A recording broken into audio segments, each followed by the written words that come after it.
Un petit mot à dire à quelqu'un qui veut se lancer.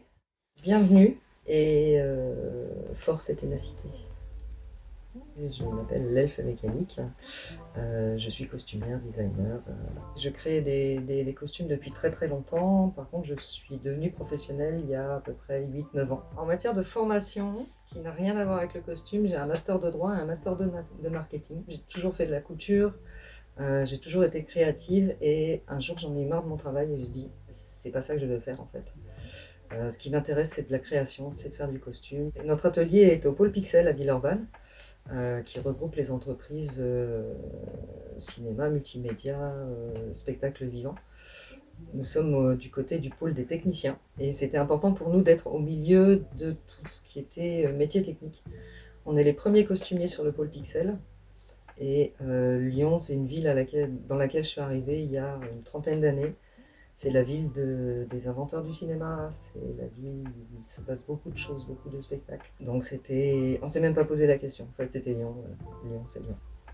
On a créé les loges du costume sous forme associative et du coup on se rémunère en salariat classique. C'était important pour nous d'avoir un maximum de protection sociale.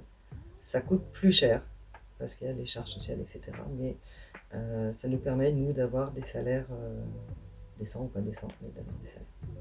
On a participé à la Fête des Lumières cette année avec Théorise, qui est un laboratoire d'études d'images, et qui nous a demandé de concevoir 3 costumes pour des danseuses. Donc ça va être la rencontre avec le chef de projet, ça va être d'écouter beaucoup ce qu'il recherche, et puis ensuite de lui proposer des idées. C'est-à-dire qu'on va se mettre au dessin avec ma collègue. On va dire voilà, on verrait telle chose, telle chose, telle chose, proposer des esquisses au chef de projet et à la chorégraphe. Et à partir de là, aller sélectionner les produits qu'on veut, c'est-à-dire les tissus, les matières, les équipements lumineux et comment on va, à partir du dessin, créer le costume en 3D. On a très peu de liens avec la production. Soit on arrive avant, en pré-projet, c'est-à-dire que le réalisateur ou le scénariste a juste une idée, il va nous demander de faire un pré-chiffrage où on peut arriver après. Le projet est déjà lancé, il est déjà financé. Et il va falloir qu'on rentre dans une enveloppe qui existe déjà.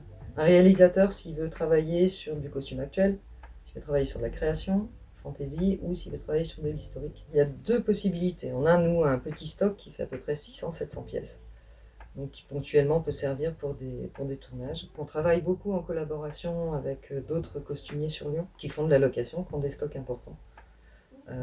Sinon, en fonction des productions, en fonction des moyens aussi de la production, ça peut être de la création. Ici, on crée tout de A à Z. On va créer le patron, créer la toile, c'est-à-dire le premier tissu avec lequel le comédien va essayer le costume, et ensuite le costume de réalisation finale. On va avoir accès au scénario, aux notes d'intention, aux fiches personnages. Ça peut être aussi des lieux. On va vraiment demander un maximum, et même je dirais directement, le réalisateur va nous donner tous ces éléments. Et ensuite, pendant la phase de réalisation, là on va travailler plutôt avec les comédiens. Ça va être prise de mensuration, premier essayage, deuxième essayage. On essaye d'organiser entre les phases de création, les phases de recherche, de livraison, etc. On essaye aussi, on est amené à croiser plusieurs projets en même temps. Les créations qu'on fait sont des créations sur mesure, ça prend beaucoup de temps. Et en fait, on ne compte pas nos heures. Je dirais que les compétences, ça s'acquiert. En termes de qualité, il faut surtout de la ténacité et ne rien lâcher et faire beaucoup de rencontres. La structure avec laquelle on travaille, c'est l'éloge du costume, que vous trouvez aussi sur Facebook, Instagram, LinkedIn, Twitter et même TikTok.